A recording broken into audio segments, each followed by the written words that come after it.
Tumeingia naye mkataba wa miaka miwili. Kwanza niwaambie ndugu zanguni, haikuwa rahisi hata kidogo kumpata meneja Pantev. Vita ilikuwa ni kubwa kweli kweli. Baada ya kuanza mazungumzo na meneja Pantev, tukakuta kuna wengine tena wanazungumza naye meneja Pantev wa hapa Dar es Salaam. Vibaya mno. Yes, nyuma mwiko na wenyewe walikuwa kwenye mawindo makali ya kumchukua meneja Pantev. I'm talking foili wanavizia kumfukuza. Yes.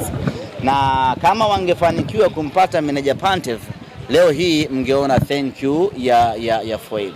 Sasa wamemkosa Pantev, bado wanaviziana na foili. Wewe jiulize kitu kimoja. Wanapambana kuaminisha watu kwamba Pantev hana vigezo, lakini wanazungumza kwa uchungu kwamba imekuwaje mmechukua meneja asiyekuwa na, yani wao wanapata wapi uchungu? Sisi tukiingia chaka, si tumeingia chaka, si tumekosea? Sasa wao